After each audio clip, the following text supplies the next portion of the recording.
ఈరోజు మనము హెచ్సియు యూనివర్సిటీలో అయ్యే ఈ అజిటేషన్ గురించి మాట్లాడుకుందాం. చాలా డేస్ నుంచి ఈ హెచ్సియులో ఏమవుతుందో అందరికీ తెలుసు.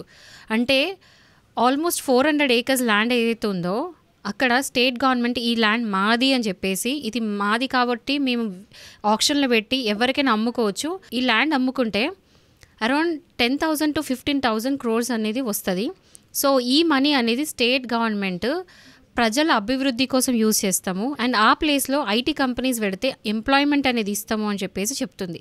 ఈ ప్రాపర్టీస్ అంతా అమ్ముకొని ఒక ఐటీ డెవలప్మెంట్ చేసుకుంటే, కంపెనీస్ అనేది డెవలప్ చేస్తే ఏమొస్తుంది, ఎట్ వాట్ కాస్ట్ అనేది ఒక సెకండ్ క్వశ్చన్ మార్క్. ఏంటంటే ఇప్పుడు ఎన్వైరన్మెంట్ని ఖరాబ్ చేసి అక్కడ తిరుగుతున్న జంతువుల లైఫ్ని డిస్టర్బ్ చేసి చెట్లని కొట్టేసి, ఇన్ఫ్యాక్ట్ అక్కడ పాములు, జింకలు, నెమలిలు ఇవన్నీ కూడా వాటి ఇల్లుని మనం కొట్టేస్తున్నాం. అండ్ దీంతో వచ్చే డబ్బులతో ఏం చేస్తారు? ఇక్కడ ఎవరండి అసలు అభివృద్ధి అని అడిగేది? ఎవ్వరు కూడా ఇప్పుడు తెలంగాణ స్టేట్ వైడ్లో కానీ లేదా స్టూడెంట్స్ కానీ, అంతెందుకు ఇండియా వైడ్, వరల్డ్ వైడ్ కూడా ఎవ్వరు కూడా దీన్ని అప్రిషియేట్ చేయట్లేదు. ఎందుకంటే ఒక ఎన్వైరన్మెంట్ని, క్లైమేట్ని ఖరాబ్ చేసే అభివృద్ధి అవసరం లేదు అని చెప్పి. ఎందుకంటే ఆల్రెడీ ఈ కాంచా యూనివర్సిటీ ఎప్పుడైతే ఈ ఖరాబ్ చేయడం అనేది స్టార్ట్ అయిందో, ఆల్రెడీ 1.5 డిగ్రీ టెంపరేచర్ అనేది హైదరాబాద్లో పెరిగింది అని చెప్పేసి వాతావరణ శాఖ వాళ్ళు చెప్తున్నారు. అంటే జస్ట్ కొట్టేసిన ఒక 3 daysకి అంత టెంపరేచర్ పెరిగింది అంటే నెక్స్ట్ ఎంత పెరుగుతుంది? గ్లోబల్ వార్మింగ్ అని ఎంతో మాట్లాడుకుంటాం. క్లైమేట్ చేంజ్, గ్లోబల్ వార్మింగ్, పెద్ద పెద్ద మాటలు మాట్లాడుకుంటాం. బట్ ఆ గ్లోబల్ వార్మింగ్కి రీజన్స్ ఏంటి? మెయిన్ రీజన్ చెట్లు లేకపోవడము, మెయిన్ రీజన్ వైల్డ్ లైఫ్ ఖరాబ్ చేయడము. ఇది బేసిక్ ఒక స్కూల్ పిల్లని అడిగినా చెప్పే ప్రథమ అంశం. ఇది అందరికీ తెలీదా? గవర్నమెంట్కి తెలీదా? గవర్నమెంట్ చూసుకునేది ఏంటంటే ఒక దిక్కు డబ్బులు, ఇంకో దిక్కు అభివృద్ధి అని చెప్తూ ఇంకో దిక్కు చెట్లని, వైల్డ్ లైఫ్ని ఖరాబ్ చేస్తూ ఉంటుంది. దేనికి ఎక్కువ వెయిట్ ఇవ్వాలి? ఇది ఇంకొక క్వశ్చన్ మార్క్. ఇప్పుడు మన ఫ్యూచర్ జనరేషన్స్కి మనం ఇచ్చేదేంటి? ఫ్యూచర్ తరాలకి మనం ఇచ్చేదేంటి? ఇప్పుడు ఈ కంపెనీస్ వస్తాయి. ఈ కంపెనీస్ ఏంటి అంటే టెంపరీ డెవలప్మెంట్. అంటే ఇప్పుడున్న ప్రజలకి, ఇప్పుడున్న ఎంప్లాయీస్కి ఎంప్లాయ్మెంట్ అనేది ఇస్తున్నాం, రైట్, ఒప్పుకుంటా. కానీ ఫ్యూచర్ జనరేషన్స్కి ఏమి ఇస్తున్నాం? మన నెక్స్ట్ తరాలకి, ఆ నెక్స్ట్ తరాలకి ఏమి ఇస్తున్నాం? Pollution, global warming, high temperatures, దాంతో వచ్చే రోగాలు, ఇదే మనం ఇచ్చేది. సో ఇలాంటి అభివృద్ధి అనేది ఎవరికి అవసరం? అండ్ ఇంతమంది యాక్టివిస్ట్ వస్తున్నారు. ఇప్పుడు ఇన్ఫ్యాక్ట్ అక్కడ చేసే అజిటేషన్ కూడా స్టూడెంట్స్. ఆ స్టూడెంట్స్ ఏమైనా సొంత ప్రాపర్టీనా? అది ఆ యూనివర్సిటీ ఏమైనా సొంత ప్రాపర్టీనా? కాదు కదా. అక్కడ ఉండేది వాళ్ళు జస్ట్ ఒక 2 years, 3 years, 5 years చదివే స్టూడెంట్స్. ఇన్ఫ్యాక్ట్ 1 year ఇంకా కోర్స్ మిగిలిపోయిన స్టూడెంట్స్ కూడా ముందుకు వచ్చి అజిటేట్ ఎందుకు చేస్తున్నారు? అది వాళ్ళ ఇల్లా? కాదు కదా. వాళ్ళు చేసేది ఎందుకు? వైల్డ్ లైఫ్ని కాపాడాలి, ఫారెస్ట్ని కాపాడాలి, ఇప్పుడు జరిగే గ్లోబల్ వార్మింగ్ ఇవన్నీ కూడా కాపాడాలి. దీనికోసమని వాళ్ళు స్వతహా ముందుకొచ్చి చేస్తున్నప్పుడు గవర్నమెంట్ ఎందుకు చేయట్లేదు? గవర్నమెంట్కి తెలీదా? నెక్స్ట్, ఇప్పుడు కాన్స్టిట్యూషన్లో చూసుకుంటే మనకి ఫండమెంటల్ రైట్స్ ఉంటాయి, ఫండమెంటల్ డ్యూటీస్ ఉంటాయి.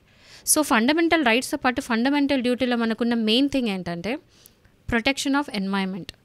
ప్రొటెక్షన్ ఆఫ్ ఎన్వైరన్మెంట్ ఎందుకు వస్తుంది అంటే ఎన్వైరన్మెంట్ని ఖరాబ్ చేయొద్దు. It's responsibility of each and every citizen in India. And every citizen is obligated to maintain that fundamental duty. ప్రతి ఒక్క పౌరుడు ఇది పాటించాలి, అంటే ఎన్వైరన్మెంట్ని కాపాడాలి. సో ఒక సిటిజన్కి అలాంటి ఆబ్లిగేషన్ ఉంది, డ్యూటీ ఉంది అన్నప్పుడు స్టేట్ గవర్నమెంట్కి ఉండదా?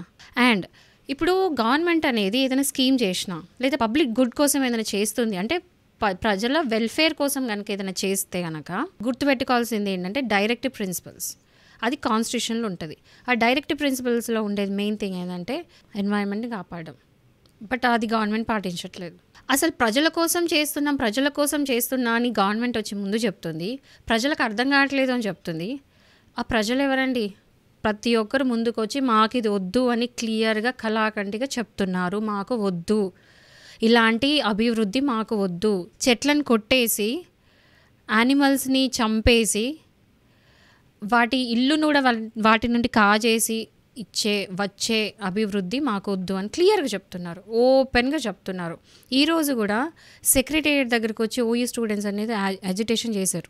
All the students India wide, national వైడ్గా దీనికి సపోర్ట్ చేస్తున్నారు. ప్రతి ఒక్కరు, ఇది ఓన్లీ తెలంగాణ సమస్య కాదు, ఇప్పుడు ఈ సమస్య అనేది జస్ట్ తెలంగాణకి అంకితం అయిపోలేదు, ఇండియా వైడ్ తిడుతున్నారు. ఇండియా నేషనల్ వైడ్గా అసలు ఏం జరుగుతుంది తెలంగాణ అని తెలంగాణ వైపు తొంగి చూస్తున్నారు. అండ్ ఇది చాలా చాలా చాలా పెద్ద ఇన్సల్టింగ్ డెసిషన్.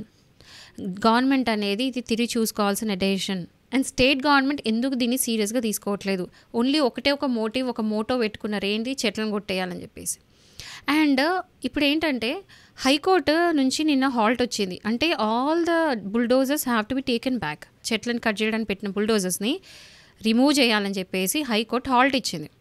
బట్ యాక్చువల్గా జరగట్లేదు. అక్కడికి వెళ్ళి చూస్తే ఇంకా బుల్డోజర్స్ ఉన్నాయి. అంటే హైకోర్టును కూడా, అంటే ఒక కోర్టుని, ఒక జ్యుడిషియరీ సిస్టమ్ని కూడా గవర్నమెంట్ రెస్పెక్ట్ చేయట్లేదు. ఐ అగ్రీ, జ్యుడిషియరీని ఎగ్జిక్యూటివ్కి మధ్యలో ఒకరి డ్యూటీలో ఒకరు ఇన్వాల్వ్ కావద్దు.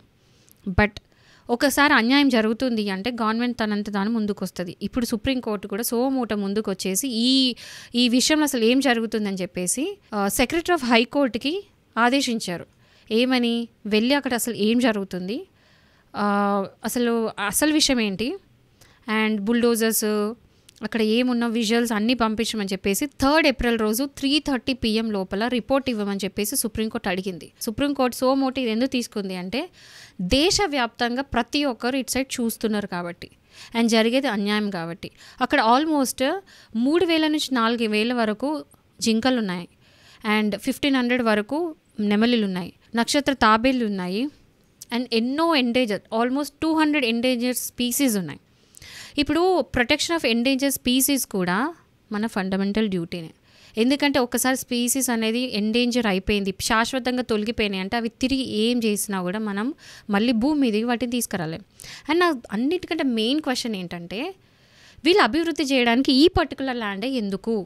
స్టేట్లో వేరే ల్యాండ్ లేవా? Why Hyderabad already developed, Hyderabad already fully developed. అంటే కంప్లీట్ హైదరాబాద్ సిటీ అనేది చాలా చాలా చాలా డెవలప్ అయిపోయిన సిటీ. మిగిలింది 2, ఒకటి కేబీఆర్ పార్క్, ఇంకొకటి కాంచి ఫారెస్ట్, అంటే హెచ్సియు యూనివర్సిటీ. ఈ 2 కూడా లంగ్స్ అని చాలామంది చెప్తున్నారు. ఈ పాటికి అందరికి అర్థమై ఉంటుంది ఈ 2 ప్లేసెస్ అనేది లంగ్స్ ఆఫ్ ద సిటీ అని చెప్పేసి. లంగ్స్ అని ఎందుకు అంటున్నారు అంటే ఇక్కడ నుంచి మనకు ఆక్సిజన్ అనేది వస్తుంది. ఒక మనిషికి లంగ్స్ ఎట్లా అవసరమో ఈ 2 ప్లేసెస్ కూడా సిటీకి అవసరము. ఎందుకు? పొల్యూషన్ నుంచి కాపాడుకోవడానికి, చెట్ల నుంచి వచ్చే ఆక్సిజన్ కోసం. సో ఇప్పుడు ఈ మొత్తం స్టేట్లో ఎన్ని డిస్ట్రిక్ట్స్ లేవు, ఎన్ని ప్లేసెస్ లేవు, ఎన్ని వెకేట్ ల్యాండ్స్ లేవు. సో వెకేట్ ల్యాండ్స్లకి వెళ్ళి ఇదే అభివృద్ధి చేయొచ్చు కదా. ఇప్పుడు డెవలప్డ్ సిటీని ఇంకా ఏం డెవలప్ చేస్తారండి? మాకు అవసరం నేను డెవలప్మెంట్. త్రూ అవుట్ తెలంగాణ చాలా చాలా వెకేట్ ల్యాండ్స్ ఉన్నాయి. ఎగ్జాంపుల్, నిన్న ఆదిలాబాద్ ఉంది. ఆదిలాబాద్ అనేది చాలా చాలా వెనుకబడిన డిస్ట్రిక్ట్. అక్కడ నిన్న ఎయిర్పోర్ట్ తీసుకురావాలని చెప్పేసి నిర్ణయం తీసుకోబడింది. ఇప్పుడు ఏమవుతుంది? ఆ ఎయిర్పోర్ట్ రావడం వల్ల ఆదిలాబాద్ నెక్స్ట్ డెవలప్డ్ సిటీ కాబోతుంది. సేమ్ ఇలాగే ఇంకా ఎన్నో డిస్ట్రిక్ట్స్ ఉన్నాయి. ఆ డిస్ట్రిక్ట్స్ని చూస్ చేసుకుని క్లైమేట్ వైజ్గా ఏదైతే ఐటీ కంపెనీకి సూట్ అవుతుందో అలాంటి ప్లేస్ సెలెక్ట్ చేసుకుని దాన్ని డెవలప్ చేయొచ్చు కదా. Why only Hyderabad and why only HCU university? At the cost of wildlife, at the cost of trees. ఇంకో క్వశ్చన్ ఏంటంటే ఒక చెట్టుని కొట్టడానికి ఎంత టైం పడుతుంది? మహా అంటే ఒక అరగంట. కానీ అదే చెట్టుని పెంచాలంటే సంవత్సరాలు. ఇప్పుడు ఈ గవర్నమెంట్ ఇంత ఈజీగా చెట్లను కొట్టేస్తుంది, మంటలు పెట్టి మరీ చెట్లను చంపేస్తుంది. అక్కడ యానిమల్స్ అనేది ఎక్కడికి అంటే వాటికి ఇల్లు చెదిరిపోయి ఎక్కడికక్కడ పారిపోతున్నాయి. అదే గవర్నమెంట్ చెట్లని ఎన్ని సంవత్సరాలు తీసుకుంటే ఈ చెట్లని గవర్నమెంట్ పెంచగలుగుతుంది? ఇప్పుడు ఆ ప్లేస్లో మొత్తం కొట్టేసి ఐటీ కంపెనీస్ తీసుకెళ్తే పెద్ద పెద్ద చెట్లు, యానిమల్స్ ఉన్న ప్లేస్లో అపార్ట్మెంట్స్ లాగా ఇట్లా క్యాబిన్స్ లాగా చేంబర్స్లో లేబట్టి చిన్న చిన్న పాట్స్లో చెట్టు పెట్టుకుంటే ఎన్వైర్న్మెంట్ కాపాడినట్ట? ఆ చిన్న చిన్న చెట్లు ఒక చెట్ల? అర్థం కావట్లేదు నాకు. సో నేను కోరుకునేది ఒకటే, as a advocate, as a citizen of Telangana and India, నేనేం చెప్తున్నానంటే అభివృద్ధి అనేది ప్రకృతిని ఖరాబ్ చేసే విధంగా ఉండే అభివృద్ధి అది కరెక్ట్ కాదు. ఆ అభివృద్ధి ఎవ్వరు కూడా మెచ్చుకోరు. ఈ స్టేట్ గవర్నమెంట్ ఇది కన్సిడర్ చేసి ఈ డెసిషన్ అనేది వెనక్కి తీసుకుంటే చాలా బాగుంటుంది. అండ్ ఇప్పుడు అపోజిషన్ పార్టీస్ ముందుకు వస్తున్నారు, వచ్చి దీనికి ఏం కాదు, ఒక 2-3 years తర్వాత మేము వస్తాము, ఎన్నో స్టేట్మెంట్స్ ఇస్తున్నారు. 3 years తర్వాత సంగతి. ఎందుకంటే ఇప్పటికీ ఇది జస్ట్ టెంపరీ హాల్ట్ మాత్రమే. పర్మనెంట్ ఆర్డర్స్ వచ్చే వరకు కూడా ఇది కన్ఫ్యూజింగ్ స్టేజ్లో ఉంచినట్టే. సో ఇప్పుడున్న ఈ యాజిటేషన్స్ ఇవన్నీ కూడా చల్లారే వరకు ఆగి ఆ తర్వాత మళ్ళీ వచ్చి స్టేట్ గవర్నమెంట్ ఇందులో ఇన్వాల్వ్ కాదని గ్యారంటీ లేదు. సో ప్రజలు అందరూ కూడా ఇప్పుడు ఎంత సీరియస్గా ఉన్నారో ఇది కన్సిస్టెంట్గా పోతూ కూడా గ్రాడ్యువల్ కూడా అంతే స్ట్రాంగ్గా ఉండి దీనికోసం ఫైట్ చేయాలని చెప్పేసి కోరుకుంటున్నాం. టీచర్స్ కూడా ముందుకొచ్చి అజిటేషన్ చేస్తూ ఉంటే వాళ్ళ పర్మిషన్స్ ఇవ్వట్లేదు. చాలామంది ప్రొఫెషన్స్ నుంచి ముందుకొచ్చి డాక్టర్స్ కానీ అడ్వకేట్స్ కానీ వచ్చి అజిటేషన్ చేస్తూ ఉంటే వాళ్ళకి పర్మిషన్స్ ఇవ్వట్లేదు. ఎందుకు ఇవ్వట్లేదు? అజిటేషన్స్ అనేది ప్రశాంతంగా చేసుకుని అజిటేషన్స్కి పర్మిషన్స్ ఇవ్వాలి.